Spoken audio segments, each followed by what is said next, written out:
دعوت دیتا ہوں آپ کو کہ اٹھیے اور اس نسلی برتری کے خلاف، اس نسلی تفاخر کے خلاف، اس قومی تفاخر کے خلاف آج مجھے بھی اعلان بغاوت کرنا ہے، آج آپ کو بھی اعلان بغاوت کرنا ہے۔ اور جو مصطفیٰ کریم سے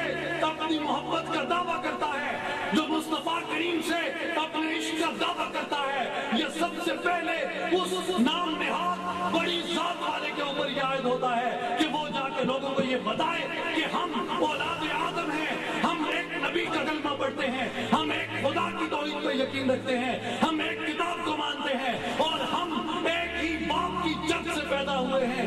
اس لیے بطور انسان ہمارے درمیان کوئی تفریق نہیں ہے، کوئی بڑی ذات نہیں ہے، کوئی چھوٹی ذات نہیں ہے۔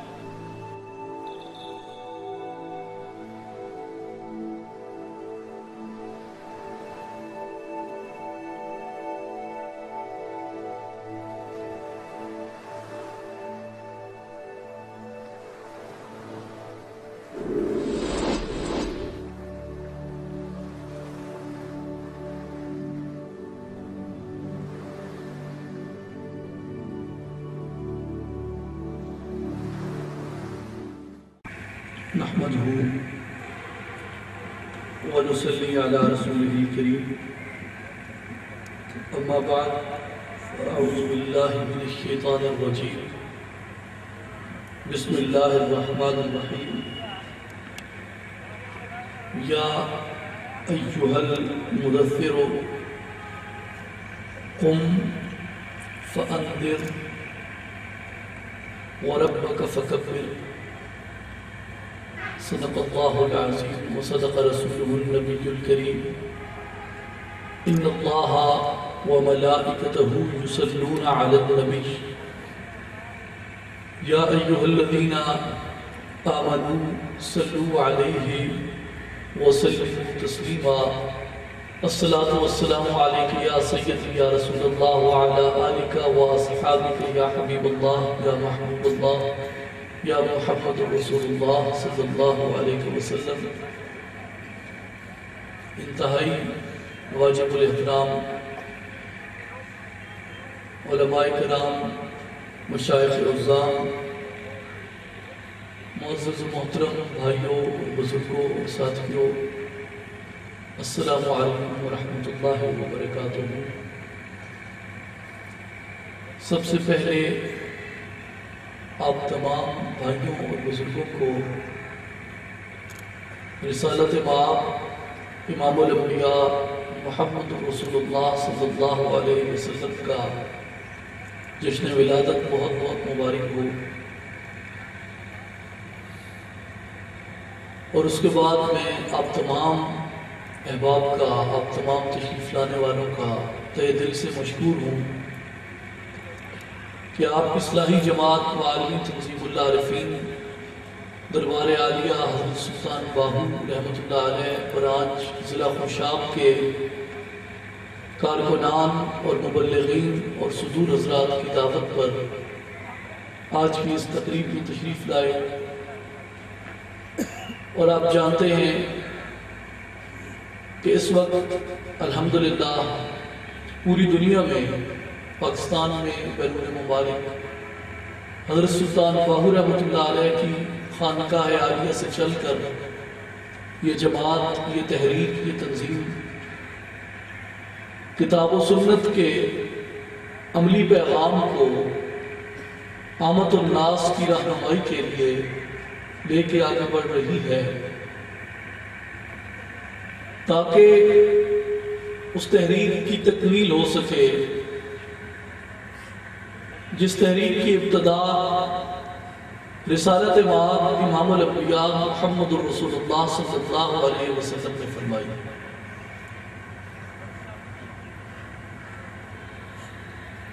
اور وہ تحریک جو اللہ کے کم و بیش 1,00,000 24,000 انبیاء اور مرسلین نے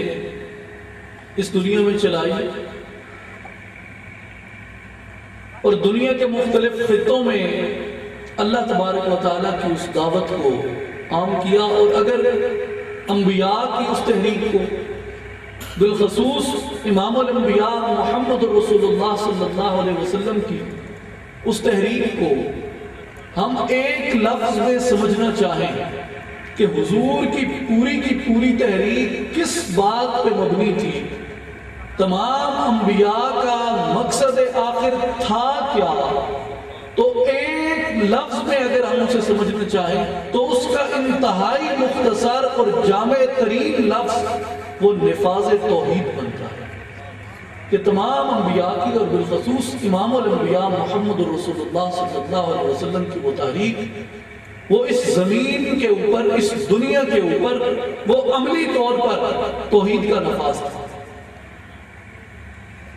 کہ اللہ تبارک و تعالیٰ جہاں بھی مخاطب ہوئے حضور سے کبھی یہ فرمایا کہ اے حبیب مکرم انہیں میری دعوت دیجیے، ادعو الی سبیل ربک. حضور کو بھیجا تو یہ کہا انا ارسلناک شاہدا ومبشرا وبشیرا ونذیرا وداعیا الی اللہ باذنہ وسراجا منیرا، کہ حضور کو اللہ کا داعی بنا کر بھیجا،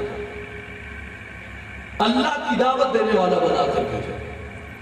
ففروا الی اللہ،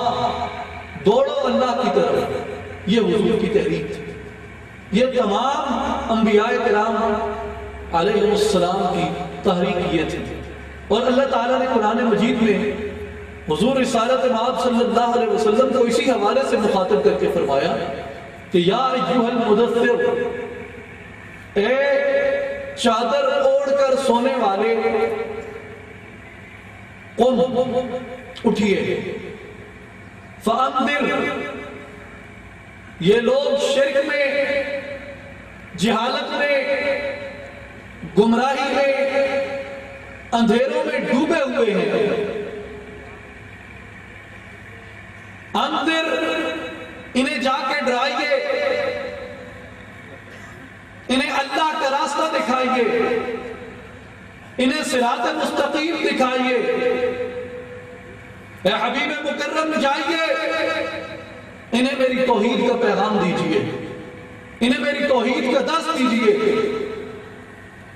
اور پھر فرمایا وَرَبَّكَ فَكَبِّرْ، اپنے رب کی بڑائی، اپنے رب کی عظمت، اپنے رب کی کبریائی ان کے سامنے بیان کیجئے اور اپنے رب کی تکبیر کا اعلان کیجئے ان کے سامنے. اور آپ اگر انبیاء کرام کی تحریک کو دیکھیں تو حضرت داؤد علیہ السلام کا اور جالوت کا آپس میں کیا تنازع تھا؟ وہ تنازع توحید تھا. حضرت ابراہیم علیہ السلام کو کس لیے نمرود نے آگ میں ڈلوا دیا؟ فقط اس لیے کہ حضرت ابراہیم علیہ السلام نے اس کو بالادست ماننے سے انکار کیا. حضرت ابراہیم علیہ السلام نے اس کو معبود، اس کو مسجود اور قابل عبادت ماننے سے انکار کرتے ہوئے یہ کہا کہ لا الہ الا اللہ، کہ فقط اللہ کی ذات عبادت کے لائق ہے، اس کے علاوہ کوئی عبادت کے لائق نہیں، اس کے علاوہ کوئی معبود نہیں، اس کے علاوہ کوئی مسجود نہیں، اللہ کی ذات ہے فقط. آپ فرعون اور حضرت موسیٰ کے مسئلے کو دیکھ لیجئے. فرعون اور حضرت موسیٰ کا مسئلہ بھی توحید پہ تھا کہ حضرت موسیٰ علیہ السلام نے فرعون کو بطور خدا اور بطور معبود ماننے سے انکار کیا اور اللہ کی توحید کا علم بلند فرمایا اور یہی کہا کہ اللہ کے علاوہ کوئی عبادت کے لائق نہیں، اس لیے تیری خدائی جھوٹی ہے، تو مرتد ہے، تو مردود ہے اور ہم تجھے قابل عبادت نہیں تسلیم کرتے. حضور رسالت مآب صلی اللہ علیہ وسلم کی ذات گرامی کو دیکھیے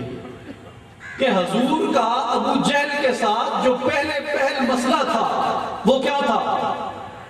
وہ تو ہجرت کے بعد سلطنت کا مسئلہ شروع ہوتا ہے کہ جب حضور نے جس دین کی ارتقا فرمایا تھا 13 سال مکے کے اندر، مدینے میں آ کے حضور نے اس دین کو پریکٹس فرمانا شروع کیا، اور ابو جہل کو یہ تکلیف تھی، کفار کو، قریش کو یہ تکلیف تھی، لیکن یہ تو شروع ہوتی ہے 13 سال بعد۔ جو 13 سال قبل مسئلہ تھا وہ مسئلہ کیا تھا؟ وہ مسئلہ یہ تھا کہ حضور رسالت مآب صلی اللہ علیہ وسلم آپ نے یہی فرماتے تھے کہ یا ایھا الناس قولوا لا الہ الا اللہ تفلحوا، کہ اے لوگوں کہہ دو لا الہ الا اللہ، اللہ کے علاوہ کوئی معبود نہیں، اللہ کے علاوہ کوئی عبادت کے لائق نہیں، تفلحوا، تم کامیاب ہو جاؤ گے۔ اگر اللہ کو معبود نہیں مانو گے، اگر کعبے میں سجائے ان 360 جھوٹے خداؤں کے سامنے، ان بتوں کے سامنے اگر تم جھکتے رہو گے تو یاد رکھو آخرت میں بھی تمہارا انجام ذلت آمیز ہوگا، اس دنیا کے اندر بھی تمہارا انجام ذلت آمیز ہوگا۔ اس لیے ایک خدا کے اوپر یقین رکھ لو، یہ تمہاری اس دنیا کے اندر بھی کامیابی کا راز ہے اور آخرت میں بھی کامیابی کا راز ہے۔ اور یہی تکلیف تھی ابو جہل کو کہ حضور یہ دعوت کیوں پیش فرما رہے ہیں، حضور ان کے بتوں کو جھوٹا کیوں فرما رہے ہیں۔ یہاں سے حضور کا اور ابو جہل کا تنازع شروع ہوا۔ اس لیے ہم اس کی جو بنیاد ہے وہ اسی آیت کریمہ کے اوپر دیکھتے ہیں کہ جو اللہ تبارک و تعالیٰ نے فرمایا کہ وَهُوَ الَّذِي فِي السَّمَاءِ إِلَٰهٌ وَفِي الْأَرْضِ إِلَٰهٌ، کہ یہ اللہ تعالیٰ کی ذات گرامی ہی ہے جو آسمانوں میں بھی معبود کی حیثیت وہی رکھتا ہے اور زمینوں میں بھی معبود کی حیثیت وہی رکھتا ہے، اس کے علاوہ کوئی عبادت کے لائق نہیں۔ یہ وہ بنیادی اور اساسی نظریہ ہے دین اسلام کا اور حضور رسالت مآب صلی اللہ علیہ وسلم کی پوری تحریک کا، اور یہی ہمارا وہ طرح امتیاز ہے، اور یہی نظریہ توحید ہماری قومیت کی اساس ہے کہ ہر قومیت کی کوئی نہ کوئی اساس ہوتی ہے۔ مثلا آپ آج جا کر متحدہ ریاستہائے امریکہ کو دیکھیں، وہ امریکن نیشنلزم کے اوپر اکٹھے ہوئے۔ آپ یورپین یونین کو دیکھیے، یورپین یونین جو ہے وہ اپنی یورپی نیشنلزم کے اوپر اکٹھے ہوئے۔ آپ عرب لیگ کو جا کے دیکھیے، عرب اپنے عرب نیشنلزم کے اوپر اکٹھے ہوئے۔ جب مغرب میں، یورپ میں سلطنت عثمانیہ سے انتقام لینے کا سوچا، سلطنت عثمانیہ کو روند ڈالنے کا سوچا، اس وقت مصطفیٰ کمال اتاترک نے ترکی کو بچانے کے لیے اس نے ترک نیشنلزم کا نعرہ لگایا، اور ترک نیشنلزم کی بنیاد پہ اس نے وہاں کے لوگوں کو اکٹھا کر کے ترکی کا دفاع کیا۔ آپ اسی طرح جو اور مختلف کونسلز بنی ہوئی ہے، دنیا کی مختلف یونینز بنی ہیں، انہیں آپ دیکھیے وہ اپنی مختلف یونینز کے اوپر اکٹھے ہوتے ہیں، لیکن مسلمانوں کے پاس جو اساس ہے اکٹھے ہونے کی، مسلمانوں کے پاس جو اساسی نظریہ ہے اکٹھے ہونے کا، جس نظریے کے اوپر، جس بنا کے اوپر پوری دنیا کے مسلمان اکٹھے ہو سکتے ہیں، وہ نظریہ لا الہ الا اللہ محمد رسول اللہ۔ اور آپ ہندوستان کے اندر دیکھیے کہ ہم جھگڑتے تھے، ہم لڑتے تھے، ہم ایک دوسرے کو مارتے پیٹتے تھے، افغان اور پٹھان اور بلوچی یہ صدیوں کا تنازع تھا، سندھی اور پنجابی صدیوں کا تنازع تھا، اسی طرح دیگر جو لوکل قبائل تھے، جو لوکل اقوام تھے، وہ اسی طرح لڑتے جھگڑتے آ رہے تھے۔ لیکن پاکستان کی تشکیل کے وقت کس نعرے نے ان تمام متحارب اور متصادم اقوام کو اکٹھا کر دیا اور انہیں ایک لڑی کے اندر پرو کر ایک پاکستان بنا دیا؟ وہ ہمارے اکابر کا، ہمارے اسلاف کا، ہمارے بزرگوں کا یہی نعرہ تھا کہ پاکستان کا مطلب کیا ہوگا؟ لا الہ الا اللہ محمد رسول اللہ ہوگا۔ کہ پاکستان کا مطلب کیا؟ لا الہ الا اللہ۔ یہ بنیاد تھی ہماری اس نظریے کی، اور یہی اساس ہے ہماری، یہی پیغام توحید جو ہے یہ ہماری اساس ہے، اور اسی اساس کے اوپر ہماری ملت اکٹھی ہو سکتی ہے۔ ہم چاہے لوکل سطح پہ ہوں، ہم چاہے اپنے گھروں میں بیٹھے ہوں، ہم چاہے اپنی گلیوں محلوں میں نکلیں، ہم چاہے اپنے ملک کی سطح پہ چلے جائیں، ہم چاہے قومی بین جائیں، ہمارا جو قرۂ امتیاز ہے وہ نظریہ توحید لا الہ الا اللہ ہے، اور اشہد ان لا الہ الا اللہ وحدہ لا شریک لہ ہے۔ ہماری ملت کا جو وقار ہے وہ لا الہ الا اللہ کی وجہ سے ہے، اور رشتہ عشق شیرازہ افکار ماں، اور ہمارے تمام منتشر خیالات، ہمارے تمام جھگڑے، ہمارے تمام انتشارات اور پھیلاؤ اگر کسی جگہ پہ جا کے وہ مجتمع ہو جاتے ہیں، اگر کسی جگہ پہ جا کے وہ اکٹھے ہو جاتے ہیں تو وہ لا الہ الا اللہ کے اوپر جا کے اکٹھے ہو جاتے ہیں۔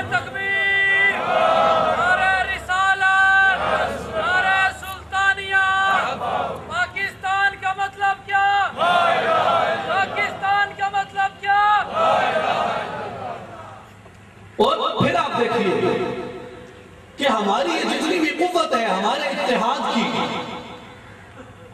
ہماری اس دنیا میں سربلندی کی، ہماری اس دنیا میں ترقی کی، وہ فقط اور فقط نعرہ اللہ اکبر سے ہے، وہ نعرہ تکبیر سے ہے،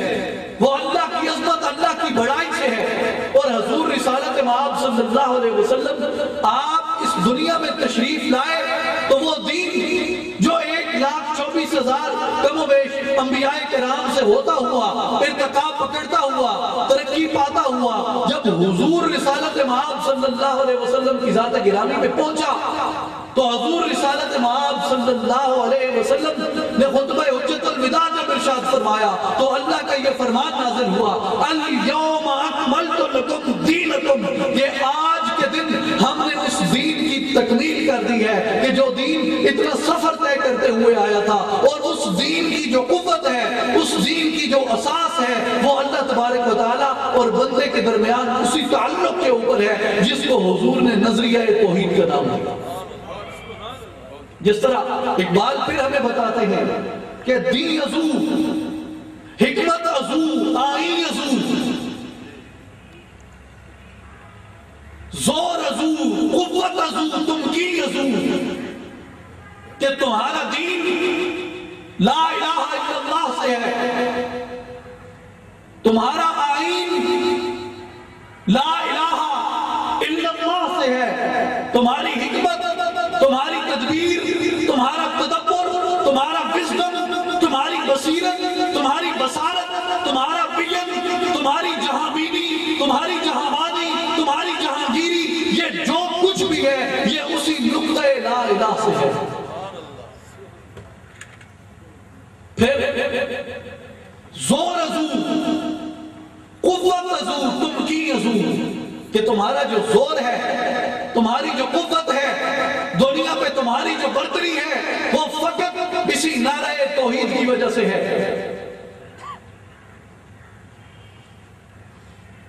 کہ کیسر و کسرا کو جب ہلایا جا کے اللہ کے سپاہیوں نے، اللہ کے مجاہدوں نے، تو ان کا کیا نعرہ تھا کہ شرک کے نظام کو اس دنیا پہ ہم نافذ نہیں رہنے دیں گے۔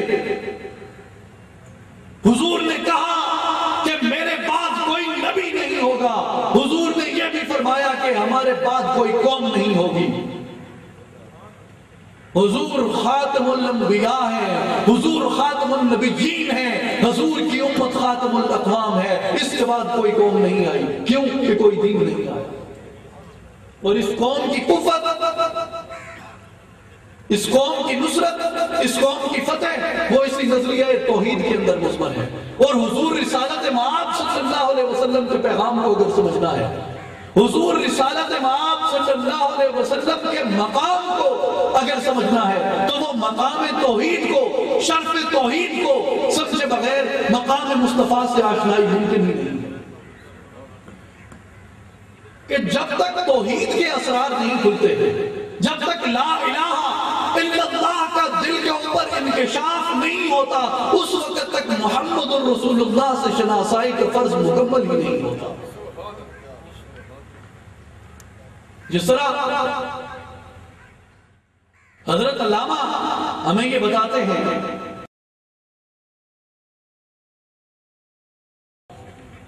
ہر کے رمز مصطفیٰ فہمیدہ شرک را در خوف مزمر دیدہ، کہ جس نے بھی مقام مصطفیٰ صلی اللہ علیہ وسلم کو پہچانا صلی اللہ علیہ وسلم کو پا لیا،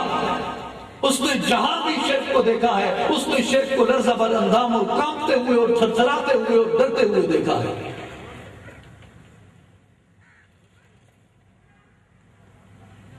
اور آج اگر ہم اپنی حالت ازار کو دیکھیں، آج اگر ہم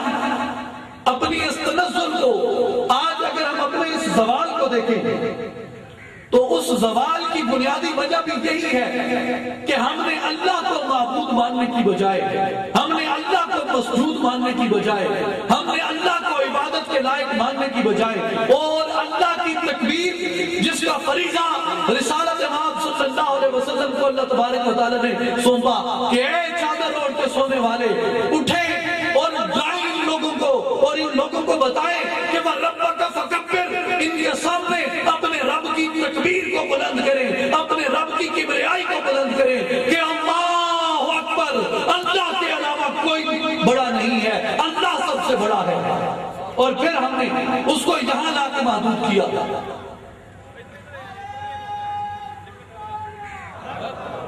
پھر آپ دیکھیے کہ جو تکبیر حضور نے بلند فرمائی، ہم نے اس تکبیر کو کیسے محدود کیا؟ اللہ اکبر کا کیا معنی تھا؟ زور ازو، قوت ازو، تمکی ازو۔ اللہ اکبر، اللہ تو سب سے بڑا ہے، ہم اس سے آگے نہیں گئے کہ اس سے آگے اللہ اکبر کی کیا شرح ہے، اس سے آگے اللہ اکبر کا کیا مقام ہے۔ یہ تو ہم نے کہہ دیا اللہ اکبر، اللہ سب سے بڑا ہے۔ یہ تو آپ کسی کرسچن سے جا کر پوچھے کہے گا اللہ بڑا ہے۔ آپ کسی یہودی کو پوچھ لیں، کسی اہل کتاب مذہب کو آپ دیکھ لیں، وہ اللہ کی برتری کو، اللہ کی بڑائی کو وہ مانتے ہیں۔ آپ ہندوؤں میں چلے جائیں، وہ آپ کو بھگوان کی بڑائی کا بھی بتا دیں گے۔ آپ بدھوں میں چلے جائیں، وہ بھی اپنے دیوتاؤں کی بڑائی کا آپ کو بتا دیں گے۔ لیکن اللہ اکبر اس سے آگے کیا سبق اختیار کرتا ہے؟ اللہ اکبر، اللہ سے بڑا کوئی نہیں۔ اللہ اکبر، اللہ کے نظام سے بڑا کوئی نظام نہیں۔ اللہ اکبر، اللہ کے قانون سے بڑا کوئی قانون نہیں۔ اللہ اکبر، اللہ کے آئین سے بڑا کوئی آئین نہیں۔ اللہ اکبر،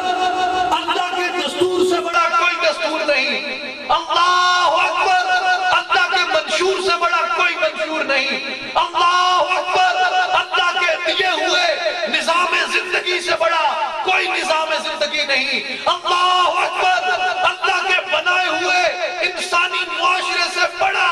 اس کے نظام کی ضمانت فراہم کرنے والا، اس سے بڑا کوئی نظام نہیں جو انسانی معاشرے میں امن کی ضمانت فراہم کر سکے۔ مجھے بتائیے ہماری اللہ اکبر کہاں پہ کھڑی ہے؟ ہم نے اللہ اکبر کو کہاں پہ پہنچایا ہے؟ ہماری اذان کہاں پہ جاتی ہے؟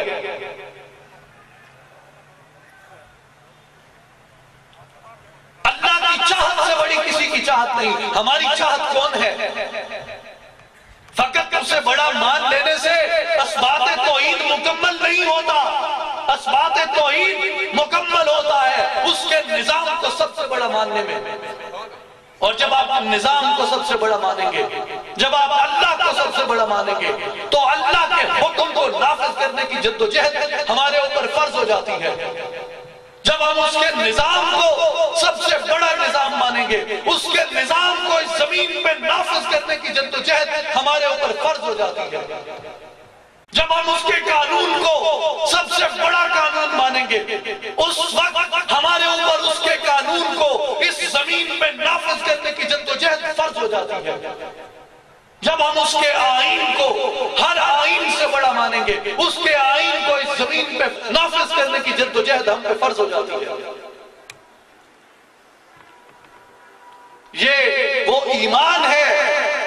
جسے مومن کی جرأت کہا جاتا ہے، جسے مومن کی قوت کہا جاتا ہے۔ اور ہمارا المیہ یہ ہے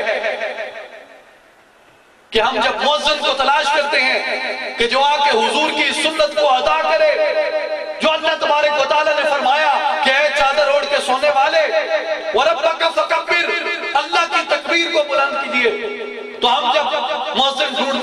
کہ کس طرح کا مؤذن ہمیں ملنا چاہیے.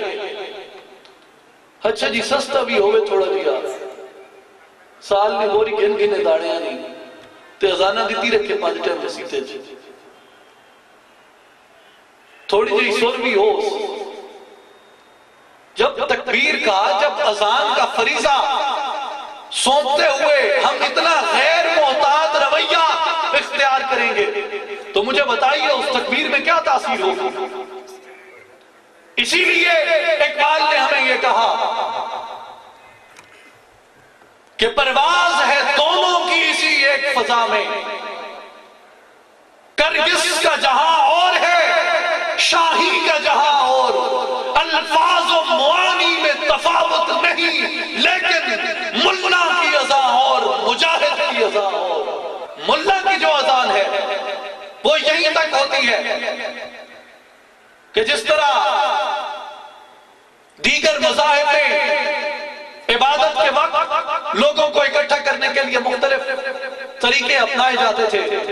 ہم نے بھی اذان کو انہی سے مستعار ایک طریقہ سمجھ لیا کہ جس طرح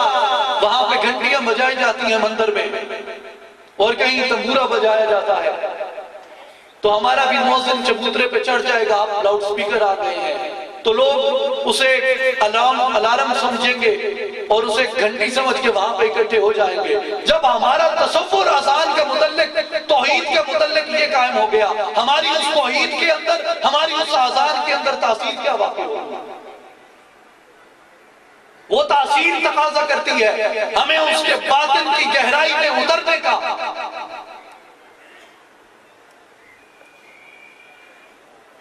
اسی لیے اللہ تبارک و تعالی نے فرمایا کہ افرأیت من اتخذ الہہ ہواہ کہ کیا تم نے اس شخص کو نہیں دیکھا جس نے اپنی خواہش نفس کو اپنا معبود بنا رکھا ہے.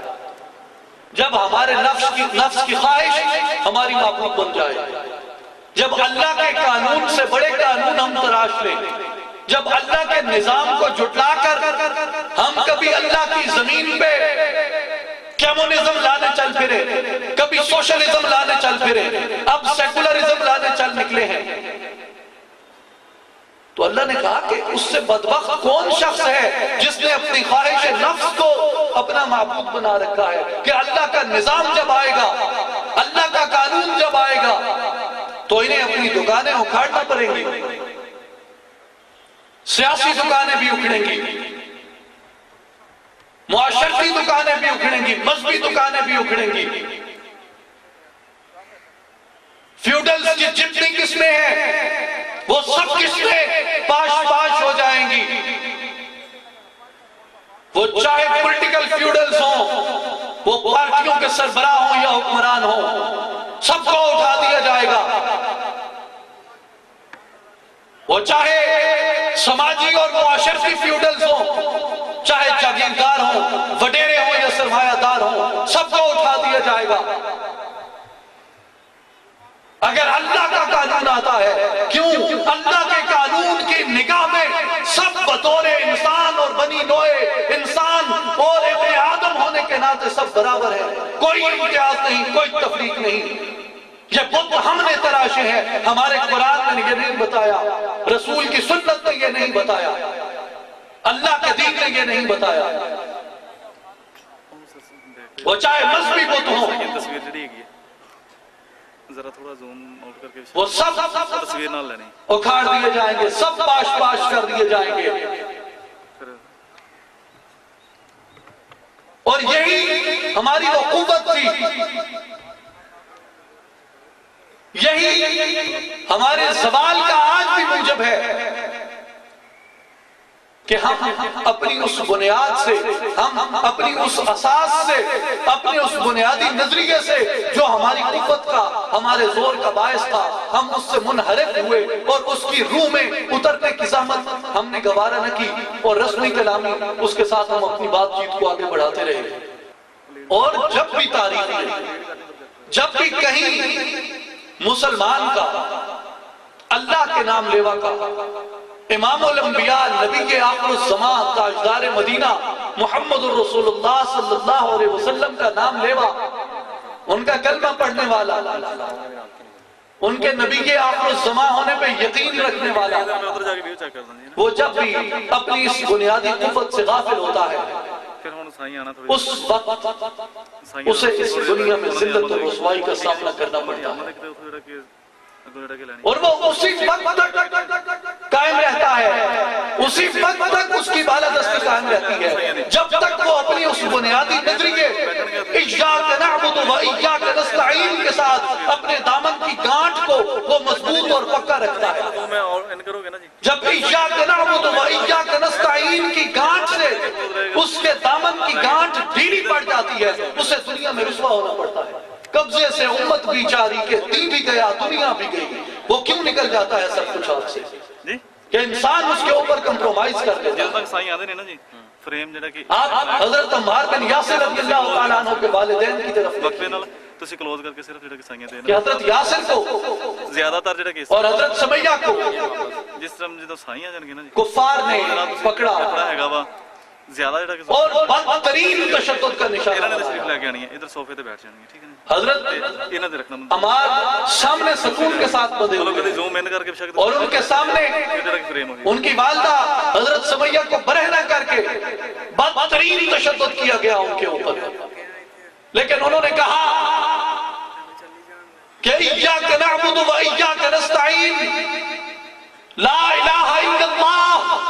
اور قل هو اللہ احد کے اوپر کوئی سمجھوتا نہیں ہوگا، کوئی کمپرومائز نہیں ہوگا۔ جب ابو جہل مار مار کے تشدد کر کے جب تھک گیا تو اپنے ایک بت کے ایک چھوٹے سے پتلے کو اٹھا کے آگے بڑھا، اس نے کہا سمیہ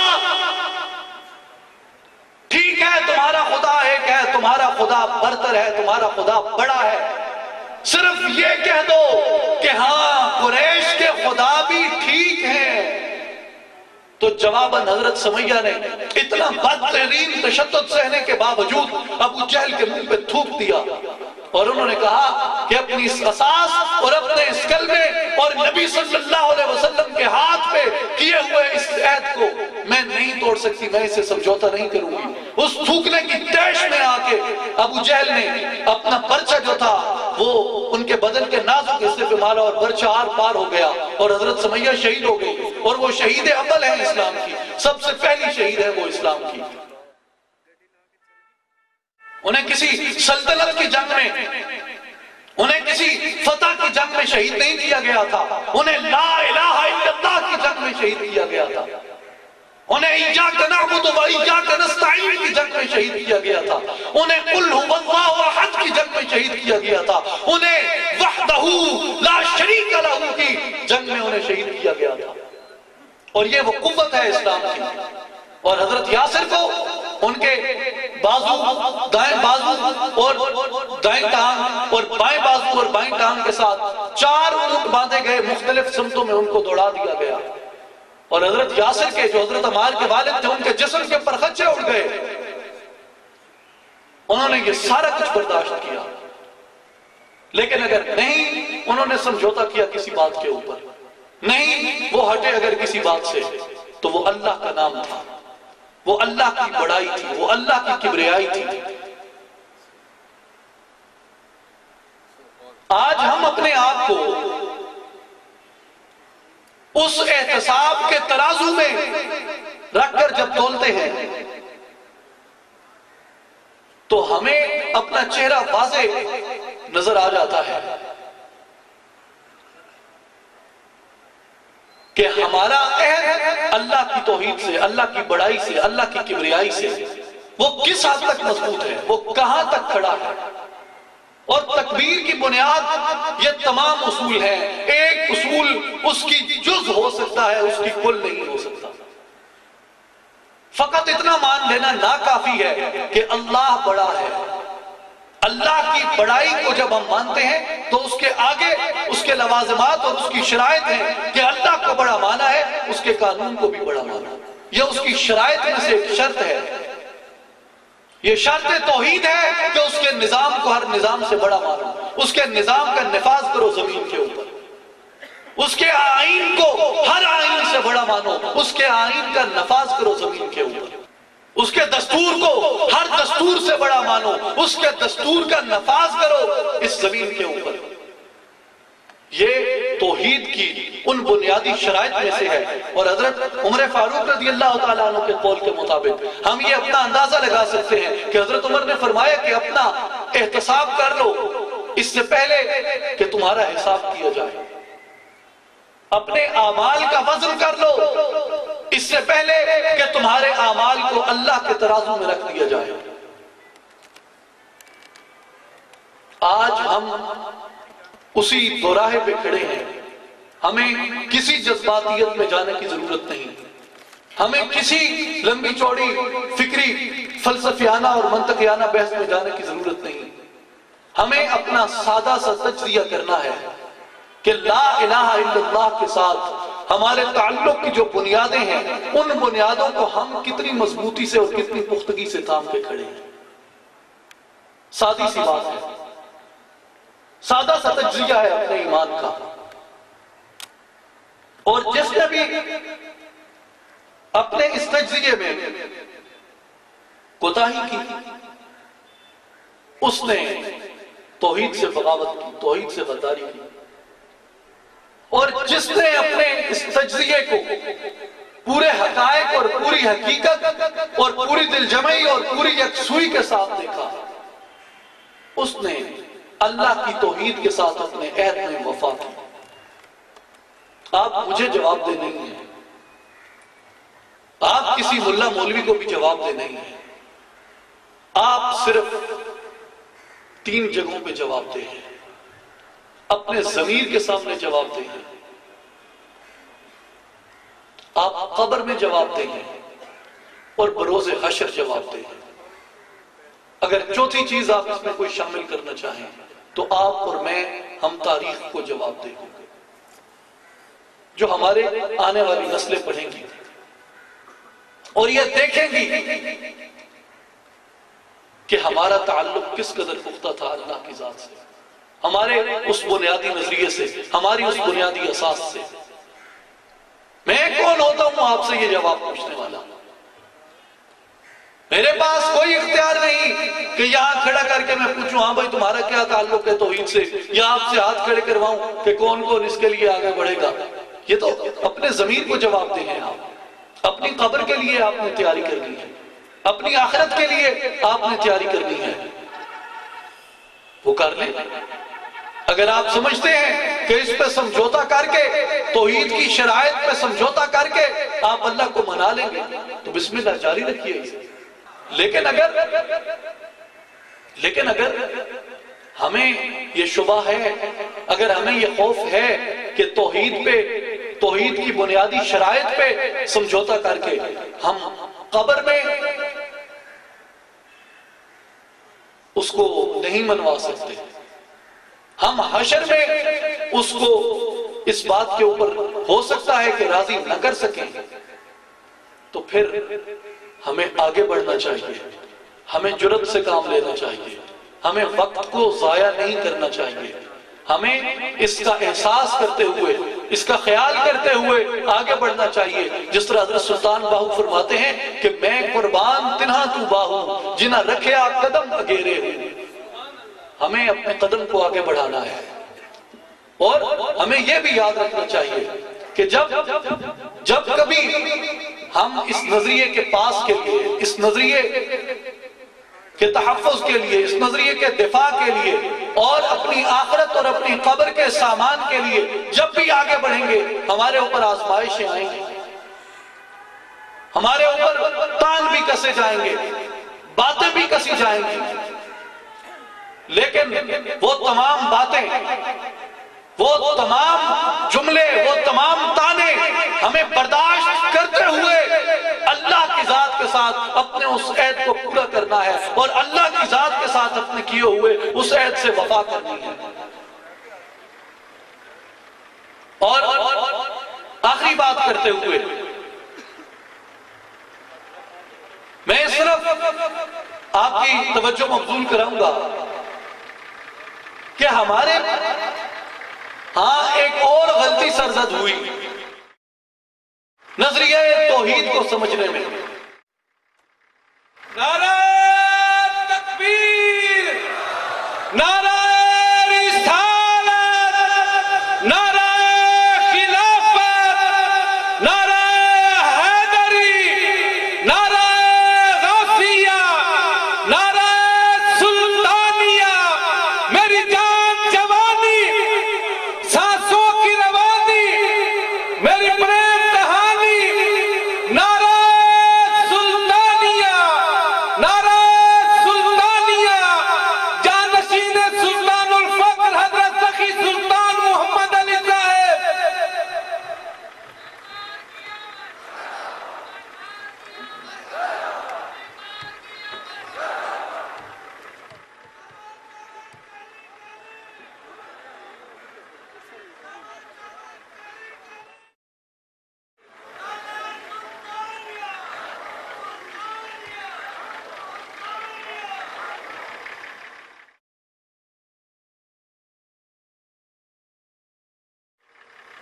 ہماری خوش بختی اور خوش نصیبی ہے کہ جانشین سلطان الفقر حضرت سلطان محمد علی صاحب سرپرست اعلیٰ اصلاحی جماعت و عالمی تنظیم دربار عالیہ حضرت سلطان باہو رحمۃ اللہ علیہ مسند صدارت پہ جلوہ فرما ہیں، اور ہم آپ کے چہرہ انور کی زیارت سے اور آپ کی یہاں موجودگی کے فیضان سے بھی مستفید ہو رہے ہیں۔ اور بقول مولانا رومی رحمۃ اللہ علیہ کہ یک زمانہ صحبت با اولیاء بہتر از 100 سال طاعت بیریا۔ میں آج یہ کہہ رہا تھا کہ ہم سے ایک اور جو غلطی سرزد ہوئی کہ ہم نے توحید کو صرف ایک مذہبی قوت کے طور تک محدود کر دیا اور فقط ایک مذہبی جذبے کے طور پہ لیا،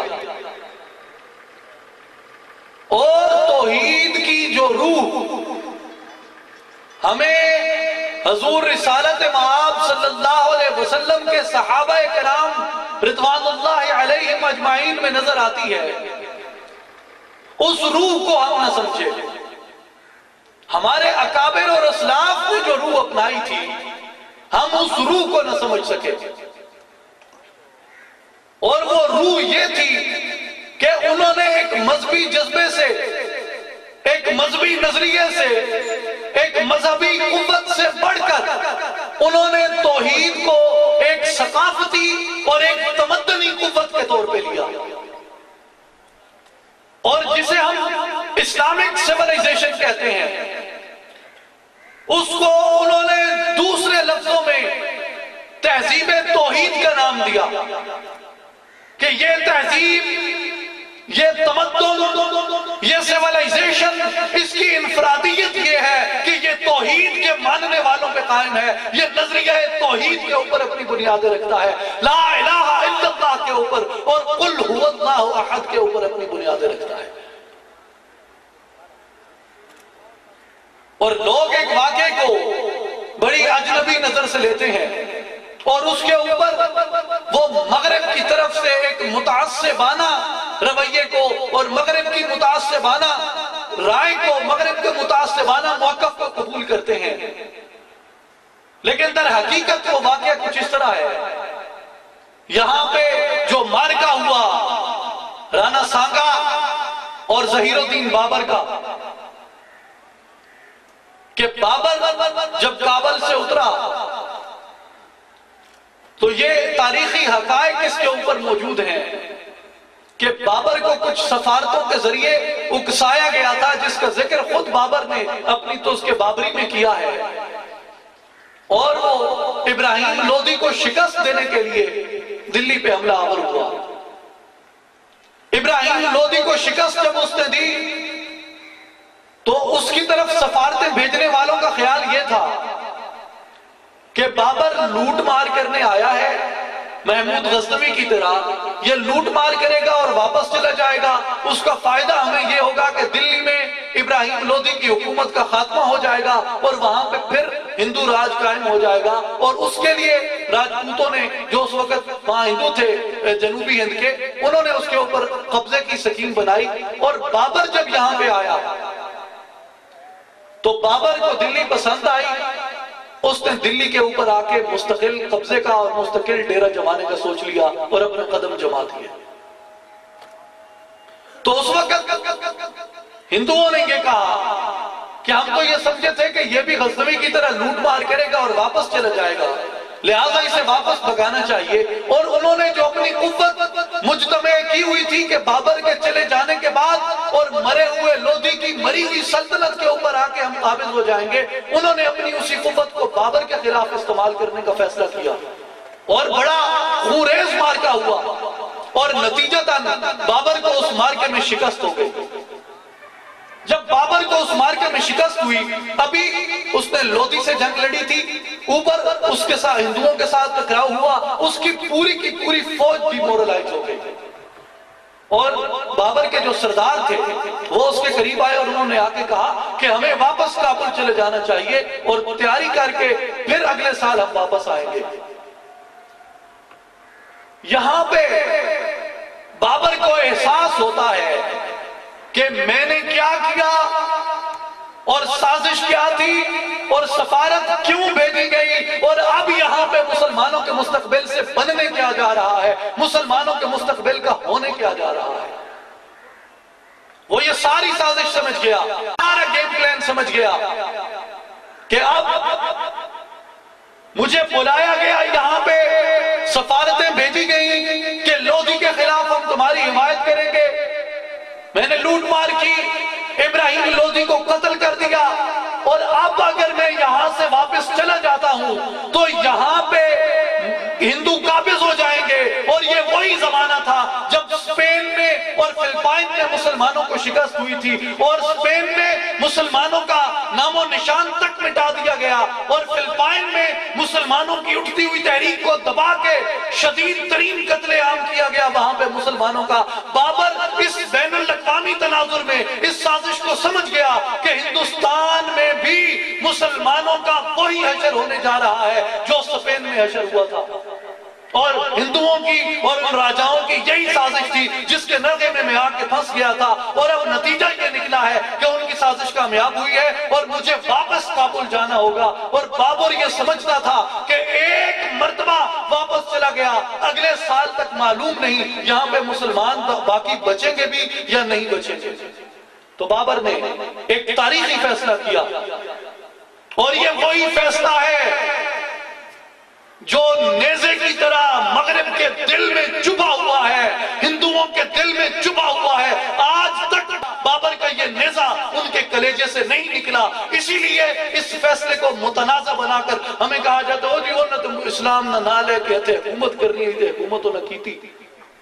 نہیں، یہ بین الاقوامی تناظر تھا۔ فلپائن میں دیکھیں وہی زمانہ تھا، اسپین میں دیکھیں وہی زمانہ تھا۔ ہندوستان میں اس وقت اگر بابر پسپا ہو جاتا تو آج آپ یہاں پہ نہ بیٹھے ہوتے، آج پاکستان کا یہ وجود نہ ہوتا، آج یہاں پہ اللہ کے نام لیوا نہ ہوتے۔ بابر نے اپنے سرداروں کو اکٹھا کیا، اس نے کہا جتنے مٹکے ہیں شراب کے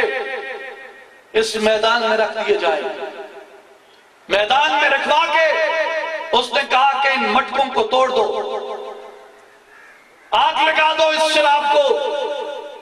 جو سامان تعیش لیے پھرتے ہو اپنے ساتھ، آگ لگا دو اسے یہاں پہ۔ اس لیے ہم سے یہ غلطی ہوئی ہے کہ ہم نے توحید کو ایک تمدنی، ایک تہذیبی، ایک ثقافتی قوت کے طور پہ نہیں لیا، ہم نے اسے مذہبی جذبے تک محدود کر دیا۔ جبکہ آپ تحریک پاکستان میں دیکھیں، تحریک پاکستان کی بنیاد ہی یہی تھی۔ میں اس کی تفصیل میں گئے بغیر اپنے موضوع پہ قائم رہوں گا، لیکن میرے جو نوجوان بھائی یہاں پہ بیٹھے ہیں جنہیں یونیورسٹیز میں اور کالجز میں تانا دیا جاتا ہے کہ قائد سیکولر پاکستان چاہتے تھے، قائد سیکولر پاکستان چاہتے تھے، آپ مطالعہ کیجئے میرے نوجوان بھائیوں اور ساتھیوں۔ فیصلہ آپ نے کرنا ہے، میں فیصلہ ثابت نہیں کروں گا۔ قائد اعظم نے جو 23 مارچ 1940 کو جہاں آج مینار پاکستان ہے یہاں پہ جو خطاب کیا تھا، آپ فقط اس خطاب کے اوریجنل ٹیکسٹ کو پڑھ لیجئے، بس میں اس میں کوئی رائے نہیں دیتا۔ آپ اوریجنل تقریر کے اس مسودے کو آپ دیکھ لیں کہ انہوں نے کیا کہا تھا کہ جن دو قوموں کی تہذیب الگ الگ ہے، جن کی ثقافت الگ ہے، جن کی رسومات الگ ہیں، ایک قوم کا ہیرو دوسری قوم کا دشمن ہے، ایک قوم کا دشمن دوسری قوم کا ہیرو ہے، ہمارے خدا، ہماری عبادت، ہمارے سجدے آپس میں نہیں ملتے، ہم کس طریقے سے ایک ملک کے اندر اکٹھے رہ جائیں۔ یہ اساس تھی پاکستان کی تحریک کی، یہ بنیاد تھی لا الہ الا اللہ محمد رسول اللہ پاکستان کی تحریک کا۔ اور حضور رسالت مآب صلی اللہ علیہ وسلم نے آپ نے یہی بار بار یہی تنبیہ کی، بار بار یہی حکم دیا کہ تخلقوا باخلاق اللہ، اپنے آپ کو اللہ کے اخلاق سے متخلق کر لو، اللہ کی صفات سے متصف کر لو اپنے آپ کو، توحید کے اندر ڈوب جاؤ، توحید میں فنا ہو جاؤ، توحید کو اپنے اوپر عملی طور پہ نافذ کر لو، تاکہ اس زمانے میں جب مومن چلے تو وہ اللہ کی برہان کے طور پہ چلے۔ ہر لحظہ ہے مومن کی نئی آن نئی شان، گفتار میں کردار میں اللہ کی برہان۔ تخلقوا باخلاق اللہ، اللہ کے اخلاق سے متخلق ہو جاؤ، اس کی توحید میں موحد ہو جاؤ۔ حضرت ابو ذر غفاری رضی اللہ تعالیٰ عنہ کو حضور رسالت مآب صلی اللہ علیہ وسلم نے فرمایا کہ یا ابا ذر تمشی وحدک فاللہ تعالیٰ فی السماء فرد وانت فی الارض کن فردا، کہ اے ابو ذر اللہ آسمانوں میں اکیلا ہے، تو زمینوں میں اکیلا ہو جا، اور اللہ کی سنت کو پورا کرتے ہوئے تو زمین کے اوپر اکیلا چلا کر۔ حضور نے اپنے صحابہ کو، حضور نے اپنے رفقا کو توحید کے اس عملی جوہر میں ڈلنے کا پیغام دیا، اور قل هو اللہ احد اللہ الصمد لم یلد ولم یولد ولم یکن له کفوا احد۔ حضور نے اپنے صحابہ کو اس کی عملی تفسیر بنانے کا حکم دیا، اور ہم سے یہاں پہ پھر ایک غلطی سرزد ہوئی کہ ہم سورہ اخلاص کی اس روح کو نہ سمجھ سکے کہ سورہ اخلاص کی اصل روح ہم سے کیا تقاضا کرتی ہے۔ اللہ کو تو واحد ہم نے مان لیا، اللہ کو تو بے نیاز ہم نے مان لیا، اللہ کو تو لم یلد ولم یولد، نہ اس کو کسی نے جنا نہ اس نے کسی کو جنا، یہ بھی ہم نے مان لیا، اس کا کوئی ہمسر نہیں ہے، یہ بھی ہم نے مان لیا، لیکن اس کی روح ہم سے تقاضا کیا کرتی ہے؟ میں نے کم و بیش 35 سے زیادہ تفاسیر سورہ اخلاص کی دیکھی ہیں، لیکن سورہ اخلاص کی جو تفسیر ہماری امت کے حکیم اور ہماری امت کے نبض شناس حضرت علامہ اقبال نے کی ہے، اس تفسیر کی اپنی روح اور اس تفسیر کا ایک عملی جو مزہ ہے مومن کی زندگی اور مسلمان کی زندگی کے اندر، وہ دیگر تفاسیر میں آپ کو اس طرح سے نظر نہیں آئے گا جس طرح سے سورہ اخلاص کی وہ تفسیر حضرت علامہ اقبال رحمۃ اللہ علیہ نے پیش کی ہے۔ اور حضرت علامہ اقبال رحمۃ اللہ علیہ یہ اپنا ایک خواب کا واقعہ بیان فرماتے ہیں کہ من شب صدیق را دیدم بخواب، گل ز خاک راہ او چیدم بخواب۔ اقبال فرماتے ہیں کہ مجھے خواب میں امیر المومنین سیدنا صدیق اکبر رضی اللہ تعالیٰ عنہ کی زیارت نصیب ہوئی۔ گل ز خاک راہ او چیدم بخواب، میں نے خواب کے عالم میں سیدنا ابو بکر صدیق رضی اللہ تعالیٰ عنہ کے قدموں سے ان کی رحمت کے کچھ پھول اٹھا لیے۔ ہمت او کشت ملت راج و ابر، کہ حضرت ابو بکر کی جو ہمت ہے وہ ملت کے وجود کے اوپر ایک رحمت کے بادل کی طرح ہے۔ ثانی اسلام و غار و بدر و قبر، کہ حضرت ابو بکر بکر صدیق رضی اللہ تعالیٰ عنہ کی شخصیت وہ شخصیت ہے کہ جو رسالت مآب صلی اللہ علیہ وسلم کے بعد اس امت کے اوپر خلیفہ مقرر ہوئے اور خلیفہ عقل کی حیثیت سے اس مسند کے اوپر براجمان ہوئے، اور حضور کے ساتھ انہیں قبر نصیب ہوئی، حضور کے ساتھ وہ بدر میں بھی تھے، اور جب غار ثور میں حضور رسالت مآب صلی اللہ علیہ وسلم مشکل کی اس گھڑی میں تھے تو بھی سیدنا صدیق اکبر وہ ہستی تھے جو حضور رسالت مآب صلی اللہ علیہ وسلم کی معیت میں تھے۔ گفتمش اے خاصہ خاصان عشق، عشق تو سر مطلع دیوان عشق۔ میں نے عرض کی اے امیر المومنین، اے خاصہ خاصان عشق اور اے دفتر دیوان عشق کے سر مطلع، دیوان عشق کے پہلے مصرے، پختہ دستت اساس کار ماں، اے امیر المومنین آپ کے ہاتھ سے ہماری ملت کی اساس اور ہماری ملت کی بنیاد مضبوط ہوئی، چارہ فرما پہے آزار ماں۔ اے امیر المومنین آج یہ ملت اندھیروں میں ڈوب گئی ہے، آج یہ ملت یہ تاریکیوں میں ڈوب گئی ہے، آج سامراج اور استعمار اس میں مسلط ہیں، آج ہماری خون ریزی کی جاتی ہے دنیا میں، ہمیں مار کے ہمارا خون بہا کے ہمارے ملیہ میٹ کر کے ہمارے جنازے نکال کر بھی پھر بھی ہمیں یہ کہا جاتا ہے کہ تم ہی دہشت گرد ہو، تم ہی انتہا پسند ہو، ہمیں کبھی القاعدہ کا کبھی پین اسلامزم کا طعنہ دیا جاتا ہے۔ اے امیر المومنین ہماری مدد فرمائیے، ہماری اصلاح فرمائیے، ہمارے اس درد کا چارہ بیان کیجئے کہ ہم کیا کریں، ہمارے ساتھ کیا ہو گیا ہے۔ تو علامہ کہتے ہیں کہ خواب کے عالم میں گفت تاکہ در حوث گردی اسیر۔ حضرت ابوبکر صدیق نے فرمایا اے اقبال تمہیں کس نے حوث کا اسیر بنا دیا؟ اس طرف اشارہ ہے جو میں نے کہا اللہ کی وہ فرمان کہ اس بدبخت کو بھی دیکھو جس نے اپنی خواہش نفس کو اپنا معبود بنا رکھا ہے، اپنی حوث کو اپنا معبود بنا رکھا ہے۔ حضرت ابوبکر نے فرمایا کہ تجھے کس نے حوث کا قیدی بنا دیا؟ آب و تاب از سورہ اخلاص گیر۔ اگر تو اپنے اس مسئلے کا حل چاہتا ہے، اگر تو ظلمت اور تاریکی کے اس دور سے نجات چاہتا ہے تو تجھے اپنی رہنمائی سورہ اخلاص سے لینی چاہیے۔ سورہ اخلاص میں تیرے اس درد کا چارہ ہے۔ پھر اقبال پوچھتے ہیں کہ اے امیر المومنین ارشاد فرمائیے سورہ اخلاص میں ہمارے لیے کیا لکھا گیا ہے؟ تو حضرت ابوبکر صدیق نے الگ الگ یہ آیات تلاوت فرمائی کہ قل هو اللہ احد، اللہ ایک ہے۔ اس سے ہم کیا سبق حاصل کر سکتے ہیں؟ حضرت ابوبکر صدیق نے فرمایا کہ رنگے او برکن مثال او شبی در جہاں عکس جمال او شبی، کہ اے اقبال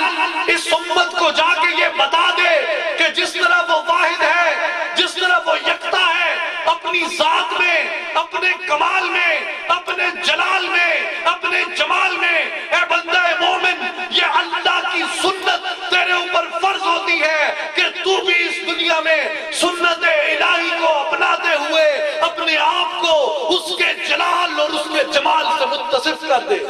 جلیل و جمیل، یہ بھی جلیل و جمیل کہ جس طرح اللہ کی ذات جمال و جلال میں یکتا ہے، اے بندہ مومن تو بھی جلال و جلال میں یکتا ہو جا، جمال و جلال میں یکتا ہو جا۔ جس طرح فرمایا گیا کہ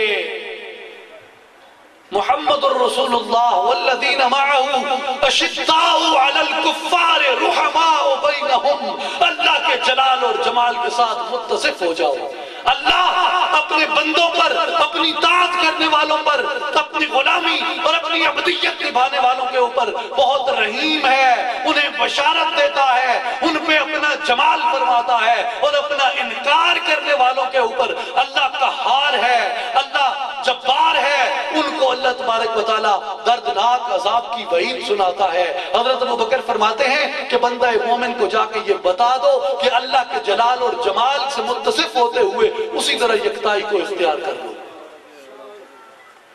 آنکھ نامے تو مسلمان کرداس از دوئی سوئے یکی آورداس۔ کیا تجھے معلوم نہیں کہ رسول اللہ صلی اللہ علیہ وسلم نے جب تیرا نام مسلمان رکھا، جب تجھے مسلمان کا لقب عطا فرمایا، تو رسول اللہ صلی اللہ علیہ وسلم کے اس اعلان کے وقت تو دوئی میں مبتلا تھا، تم طبقات میں بٹے ہوئے تھے، تم اس وقت سردار اور غلام میں بٹے ہوئے تھے، تم اس وقت آقا اور بندہ میں بٹے ہوئے تھے، تم امیر اور غریب میں بٹے ہوئے تھے، تم عرب میں، عجم میں، گورے میں، کالے میں بٹے ہوئے تھے۔ رسول اللہ صلی اللہ علیہ وسلم نے اس دنیا میں تشریف آوری کے بعد تمہیں ہلکا بگوش اسلام کرنے کے بعد تمہارے اندر طبقات کی اور امتیازات کی اس دوئی کو ختم فرما دیا اور تمہیں ایک کر دیا، ایک جھنڈے تلے جمع کر دیا، ایک تسبیح میں تمہیں پرو دیا۔ خیش تنرا ترک افغان خاندائی قل هو اللہ احد کی تفسیر میں حضرت ابوبکر فرماتے ہیں اقبال کو خواب میں کہ خیش تنرا ترک افغان خاندائی وائے پر تو آنچ بودی ماندائی، کہ تو نے اپنا جنازہ خود نکال لیا جب تو نے اپنے آپ کو ترک اور افغان کے ان دو حصوں میں تقسیم کر دیا۔ کوئی کہتا ہے میری برتری ترک ہونے میں ہے، کوئی کہتا ہے میری برتری افغانی ہونے میں ہے، کوئی کہتا ہے میری برتری ایرانی ہونے میں ہے، کوئی کہتا ہے میری برتری عرب ہونے میں ہے، کوئی کہتا ہے میری برتری آوان ہونے میں ہے، کوئی کہتا ہے میری برتری خان ہونے میں ہے، کوئی کہتا ہے میری برتری ملک ہونے میں ہے، کوئی کہتا ہے میری برتری چودھری ہونے میں ہے، کوئی کہتا ہے کہ میری برتری امیر ہونے میں، وزیر ہونے میں، کسی عہدے پہ، کسی منصب پہ ہونے میں ہے، لیکن تمہاری وہ برتری اصل برتری ہے، تمہاری وہ بات اصل یکتائی ہے کہ جب مسلمان یہ دعویٰ کرتا ہے کہ مجھے اگر فخر ہے تو فقط اس بات کا فخر ہے کہ میں لا الہ الا اللہ محمد رسول اللہ کا ماننے والا ہوں۔ ان تمام امتیازات کو، ان تمام تفریقوں کو، ان تمام تقسیموں کو اپنے اندر سے مٹا، اس دوئی کو ختم کر اور یکتائی کے اندر آ جا۔ صد ملل از ملت انگیختی، تو ایک ملت تھا، تو نے اپنے اندر سے کتنی ملتیں نکال، یہ سنی ہیں، یہ بریلوی ہیں، یہ شیعہ ہیں، یہ وہابی ہیں، یہ دیوبندی ہیں، یہ فلاں ہیں، یہ فلاں ہیں، یہ فلاں ہیں۔ صد ملل از ملت انگیختی، حضور نے تو ایک ملت بنائی تھی، تو نے 100 ملتیں بنا دی ہیں۔ تو کیا یہ یکتائی سے دوری نہیں؟ کیا یہ سورہ اخلاص کی اس تفسیر کا انکار نہیں؟ برحصار خود شب خون ریختی، کہ تو نے اپنے دفاع کے اوپر، اپنی دفاعی قوت کے اوپر تو نے خود ڈاکہ ڈالا، تو نے خود اس کے اوپر شب خون لگا کے اس کا قتل عام کیا اور اپنی اس وحدت کو پارا پارا کیا۔ اور قل هو اللہ احد، اس پہلی آیت کی تفسیر میں حضرت ابوبکر آخری بات یہ فرماتے ہیں اقبال کو کہ جا کے اس امت کو بتا دو کہ یک شو توحید را مشہود کن، کہ ایک ہو جاؤ اور توحید کو اپنا رہبر و رہنما بنا لو، اور غائب اشرا از عمل موجود کن، اور توحید کے اوپر اتنا قوی ایمان کر لو، اتنا قوی یقین کر لو کہ جو تمہارے دل کے اندر چھپا ہوا ہے اس کے انوار و تجلیات کا اظہار تمہارے قلب کی آنکھ کے اوپر ہو جائے۔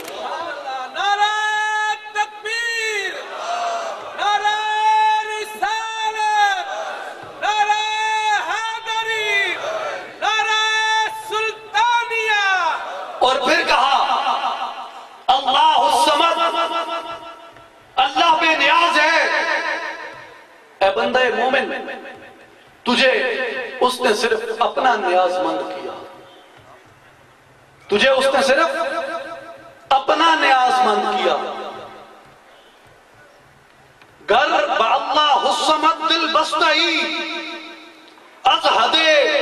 اسباب بیرون جستئی۔ جب تو اللہ الصمد کو مان لیتا ہے، جب تو بے نیاز کو مان لیتا ہے، جب اس کی بے نیازی کے اوپر تو یقین رکھتا ہے، تو یہ جان لے کہ تیرا اس بے نیاز سے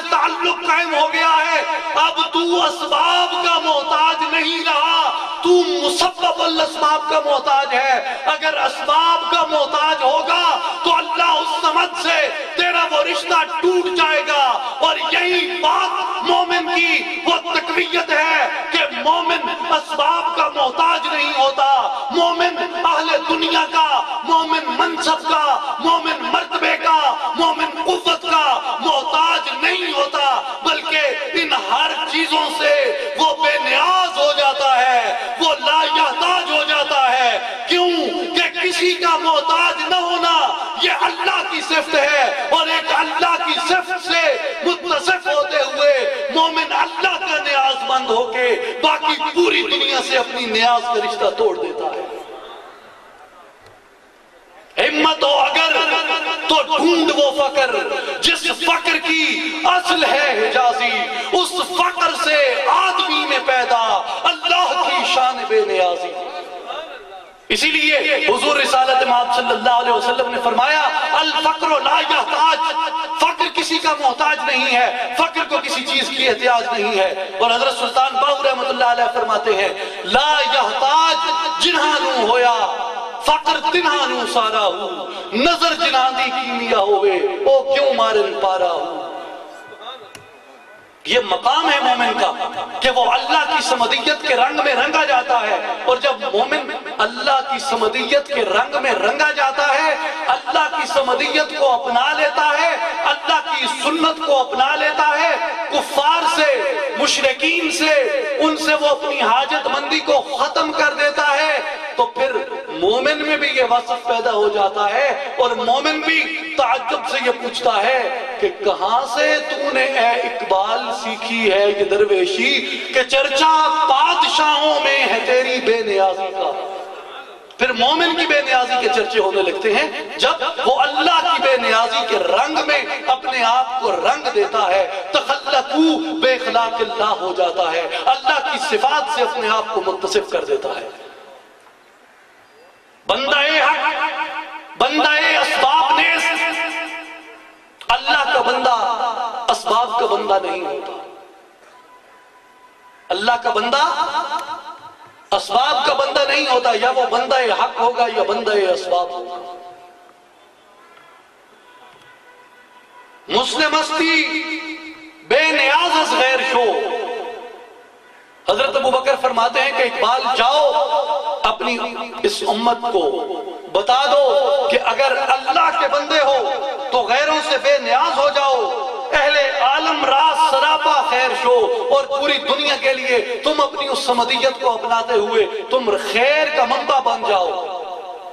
آج آپ دیکھیے کہ لوکل سطح پہ, ملکی سطح پہ, بین الاقوامی سطح پہ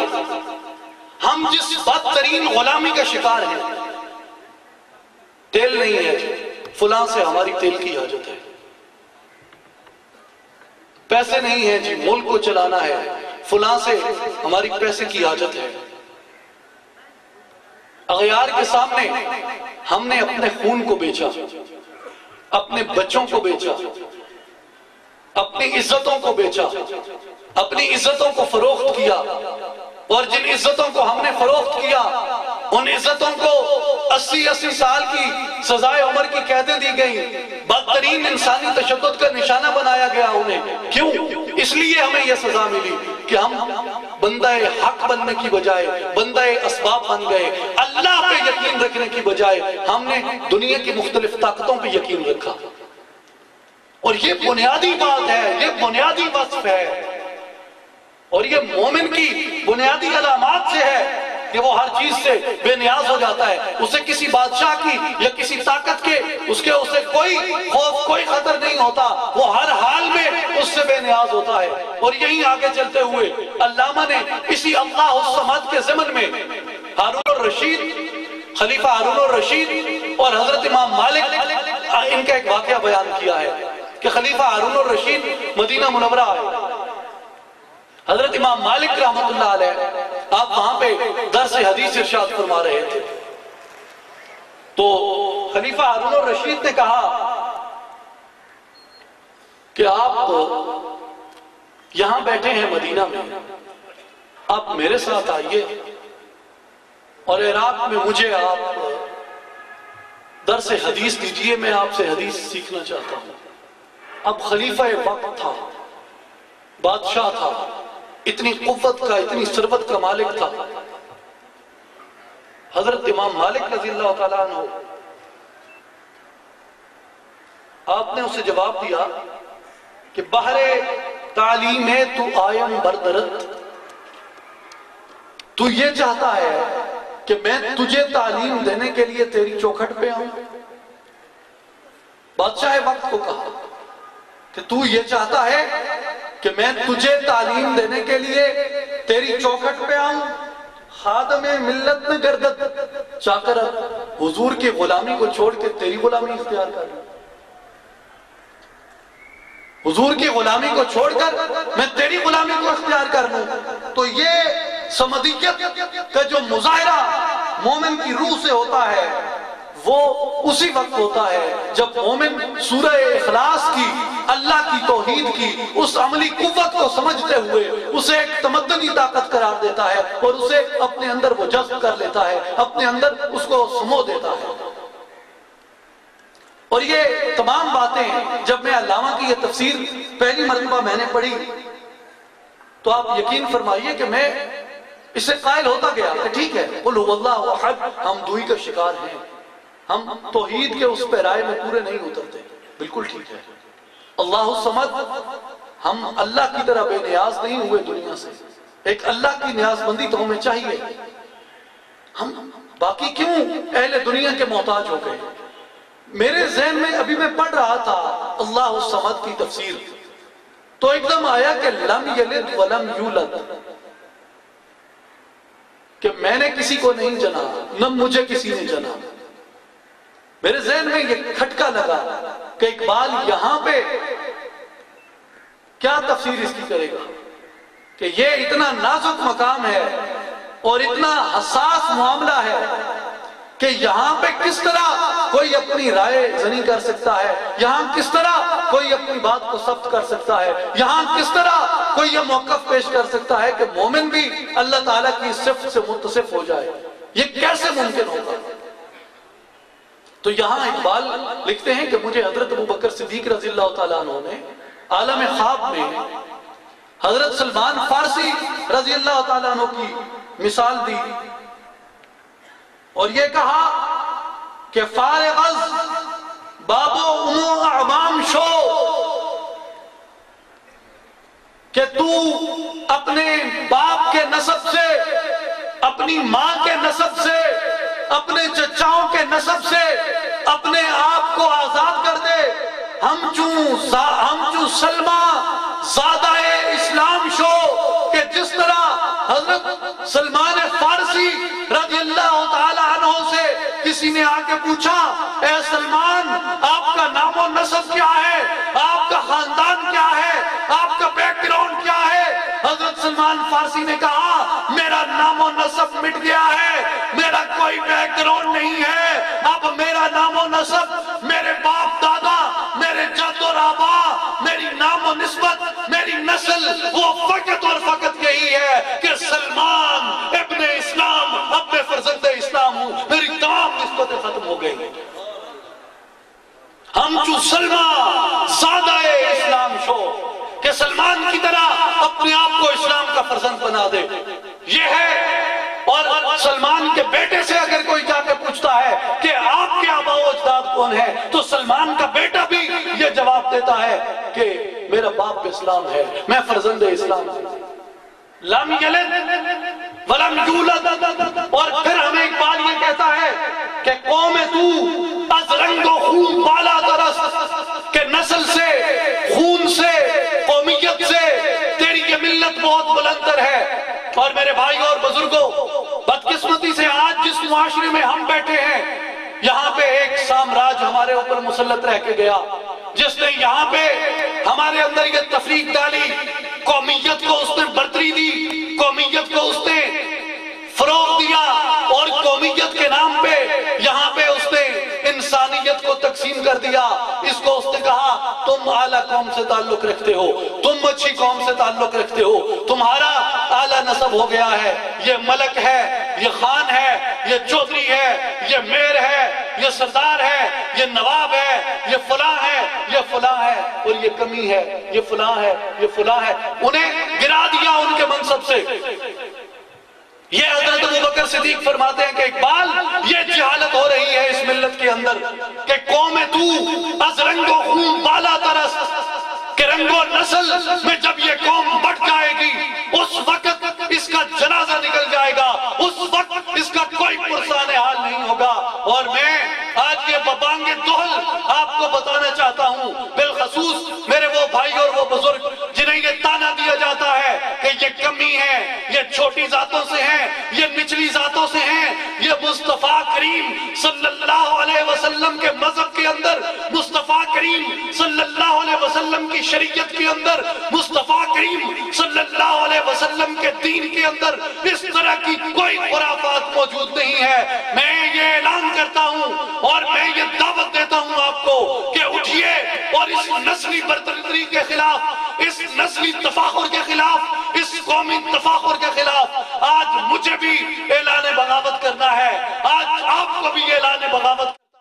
اور جو مصطفیٰ کریم سے اپنی محبت کا دعویٰ کرتا ہے، جو مصطفیٰ کریم سے اپنے عشق کا دعویٰ کرتا ہے، یہ سب سے پہلے اس نام نہاد بڑی ذات والے کے اوپر یہ عائد ہوتا ہے کہ وہ جا کے لوگوں کو یہ بتائے کہ ہم اولاد آدم ہیں، ہم ایک نبی کے کلمہ پڑھتے ہیں، ہم ایک خدا کی توحید پہ یقین رکھتے ہیں، ہم ایک کتاب کو مانتے ہیں، اور ہم ایک ہی باپ کی جد سے پیدا ہوئے ہیں، ہم ایک ہی ماں کے رحم سے، اماں حوا کے رحم سے نکلے ہیں، ہم حضرت آدم کے نطفے سے نکلے ہیں۔ اس لیے بطور انسان ہمارے درمیان کوئی تفریق نہیں ہے، کوئی بڑی ذات نہیں ہے، کوئی چھوٹی ذات نہیں ہے۔ رسول اللہ نے فیصلہ فرما دیا، رسول اللہ صلی اللہ علیہ وسلم نے فرمایا کہ، اور آپ نے خطبہ حجت الوداع کے موقع پہ آپ نے اس نسلی تفاخر کو حضور نے مسئلہ توحید کے ساتھ منسوب کیا۔ میں علماء کرام کی موجودگی میں پوری ذمہ داری کے ساتھ یہ کہہ رہا ہوں، آپ خطبہ حجت الوداع کو دیکھیں، یہ نسلی تفاخر کا مسئلہ حضور نے اسے مسئلہ توحید کے ساتھ بیان کیا ہے، اسے مسئلہ توحید سے جدا کر کے بیان نہیں کیا۔ حضور نے فرمایا یا ایھا الناس الا ان ربکم واحد، اے لوگو تمہارا رب ایک ہے، توحید بیان کی، یا ایھا الناس الا ان ربکم، تمہارا رب ایک ہے، وَإِنَّ آبَاكُمْ وَاحِدٌ، اور تم سب ایک ہی باپ کی جد سے پیدا کیے گئے ہو۔ حضور نے اس نسلی تفاخر کے مسئلے کو بیان کرتے ہوئے اسے توحید کے ساتھ منسلک کر کے بیان کیا کہ تمہارا خدا ایک ہے، تمہارا باپ ایک ہے۔ اس لیے الا لا فضل لا عربیہ الا اعجمیہ، اور کسی عربی کو کسی عجمی کے اوپر کوئی برتری نہیں ہے، ولا لعجمیہ الا عربیہ، کسی عربی کو عجمی پر اور کسی عجمی کو عربی کے اوپر کوئی فضیلت نہیں ہے، ولا لأحمر الا اسود ولا اسود الا احمر، کسی گورے کو کالے پہ فضیلت نہیں ہے، کسی کالے کو گورے کے اوپر فضیلت نہیں ہے، الا بالتقوی،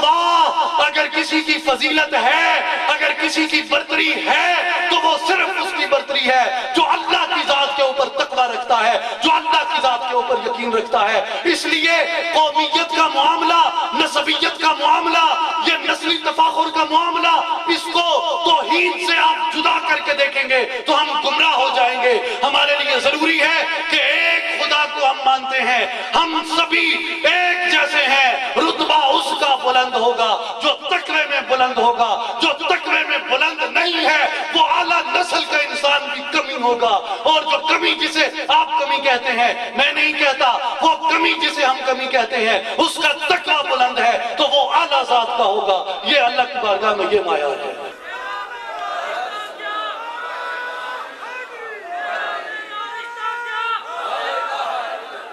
کہ یہ نسلی تفاخر کا معاملہ، اس کا واحد حل یہی نعرہ ہے جو بھی میرے میرے بھائی ہمیں بتا رہے تھے جو تحریک پاکستان میں بلند کیا گیا کہ تیرا میرا رشتہ کیا، تیرا میرا رشتہ کیا، تیرا میرا رشتہ کیا، تیرا میرا رشتہ کیا، تیرا میرا رشتہ کیا۔ یہ ہمارا دین ہمیں یہ بتاتا ہے کہ کوئی نسلی تفاخر نہیں۔ جب حضرت ابوبکر صدیق، حضرت عمر فاروق اور بڑے بڑے سرداران قریش میں سے جید صحابہ جب بلال حبشی کو، جب اس غلام زادہ کو بلاتے تو کیا کہتے؟ البلال ہوا سیدنا، وہ بلال جو ہمارا سردار ہے۔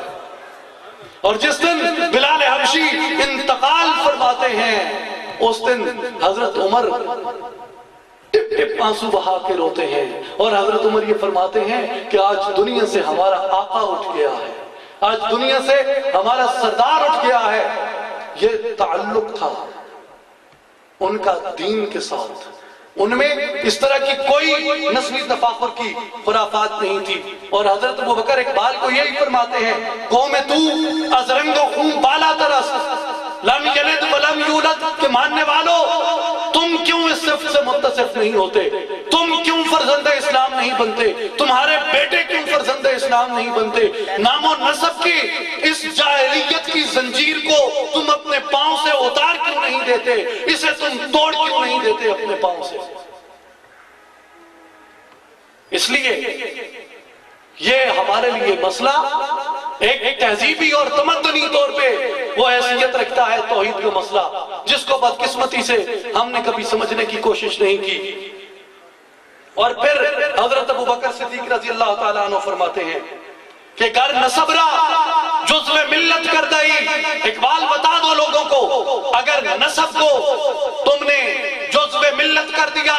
ملت کا ایک جز بنا دیا، یاد رکھو رخنا در کار اخوت کر دئی، تم اپنی اخوت کے اس کام میں رخنا ڈال دو گے، اپنی اخوت کی دیوار میں تم دراڑ ڈال دو گے۔ اس لیے اس جاہلیت کو ترک کر دو۔ اور پھر فرماتے ہیں نیست از روم و عرب پیوند ما، کہ ہم کوئی رومی قوم نہیں ہیں، ہم کوئی عربی قوم نہیں ہیں۔ نیست پابند نسب پیوند ما، اللہ کی ذات سے تقوی رکھنے کے لیے، اللہ کی ذات سے اپنا رشتہ رکھنے کے لیے ہمیں کسی نسب سے متعلقہ ہونا ضروری نہیں ہے۔ عرب کے سردار بھی اللہ سے اپنا تعلق قائم کرتے جاتے تھے، اور حبشہ کے غلام بھی اللہ کی ذات سے اپنا تعلق قائم کرتے جاتے تھے۔ پھر فرماتے ہیں کہ ہر کے پا در بند اقلیم و جد است، ہر کے پا در بند اقلیم و جد است، بے خبر از لم یلد لم یولد است، کہ جس نے بھی باپ دادا کی جاگیر میں اپنے پاؤں کو، آباء و اجداد کی نسلی تفاخر کی اس جاگیر میں اپنے پاؤں کو پھنسایا ہوا ہے۔ حضرت ابوبکر نے اقبال کو خواب میں فرمایا بے خبر از لم یلد لم یولد است، اسے سورہ اخلاص کی تفسیر کا پتہ ہی نہیں، سورہ اخلاص سے اس کا کسی قسم کا کوئی تعلق نہیں ہے۔ اور وَلَمْ يَكُنْ لَهُ كُفُوًا أَحَدٌ، کہ اللہ کا کوئی ہمسر نہیں، اللہ کا کوئی ہمسر نہیں۔ وَلَمْ يَكُنْ لَهُ كُفُوًا أَحَدٌ کی عملی تفسیر اگر آپ دیکھنا چاہتے ہیں تو آپ جائیے اور کسر مدائن کے در و دیوار سے جا کے پوچھئے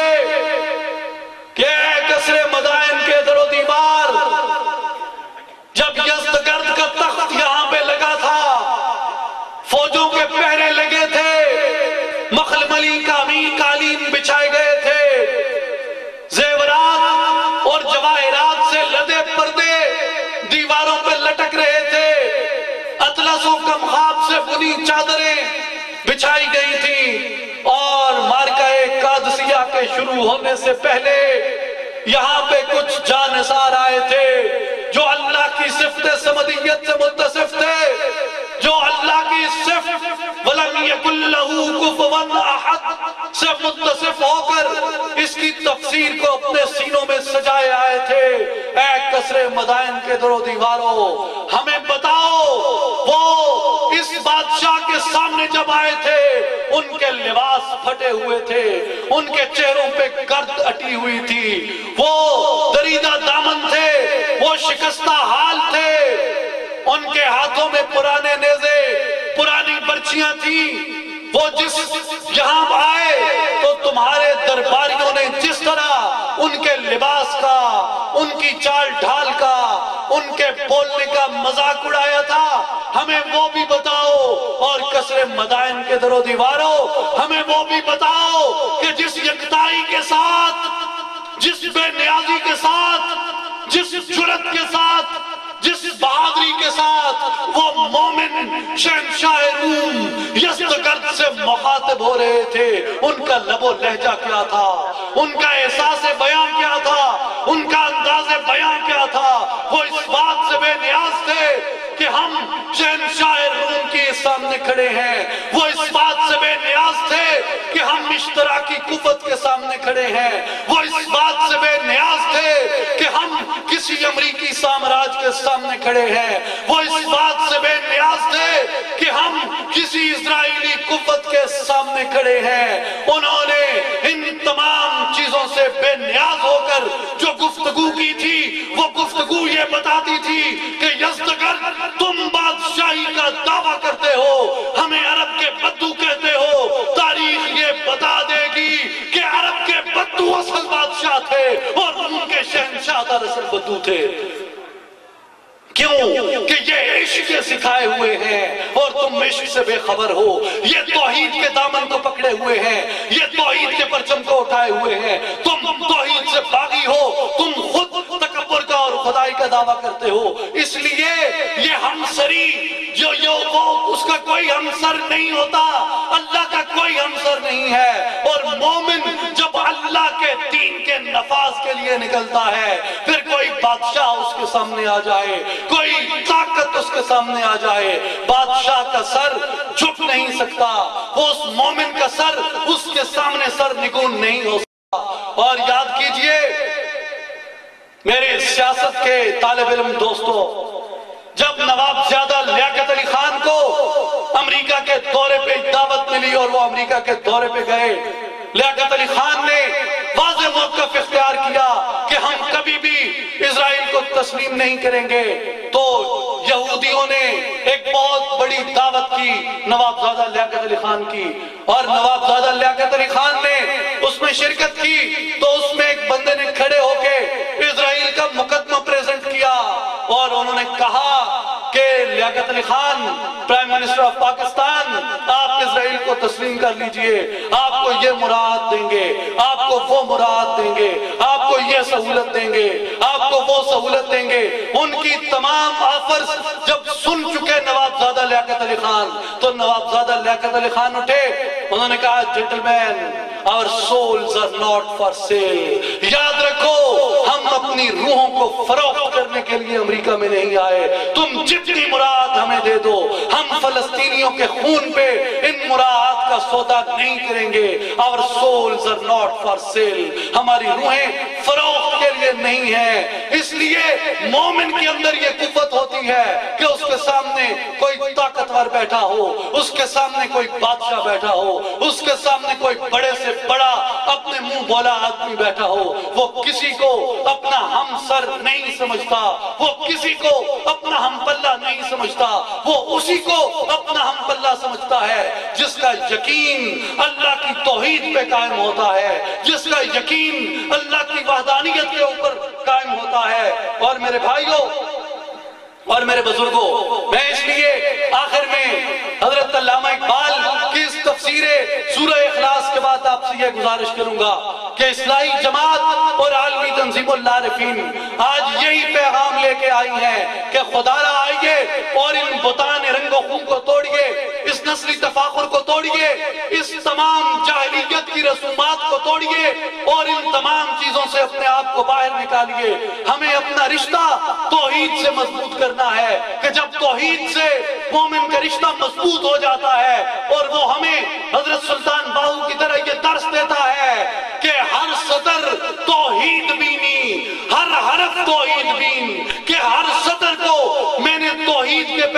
دیکھا ہے، ہر حرف کو میں نے توحید کے پیرائے میں دیکھا ہے۔ باش دائم در مطالعہ تا شبیہ حق الیقین، میں نے ہر بات میں توحید کا مطالعہ کیا، اس میں گم ہو گیا، مجھے حق الیقین کا مرتبہ نصیب ہو گیا ہے۔ اور جب مومن کو توحید کا یہ راز نصیب ہوتا ہے، اس کی دو کیفیتیں ہو جاتی ہیں، ایک کیفیت اللہ کے سامنے ہوتی ہے، ایک کیفیت دنیا کے سامنے ہوتی ہے۔ مومن جب اللہ کے حضور سجدہ ریز ہوتا ہے، وہاں جب وہ خشوع و خضوع کرتا ہے تو وہ مومن سورہ اخلاص سے متصف ہوتا ہے، لیکن اس وقت وہ اپنے مالک کے سامنے بیٹھا ہوتا ہے، وہاں وہ اسے مخاطب کر کے کہتا ہے، نہ میں سیر نہ پاچ چھٹا کی نہ پوری سرسائی ہوں، نہ میں تولا نہ میں ماشا ہن گل رتیاں تے آئی ہوں، رتی ہو سا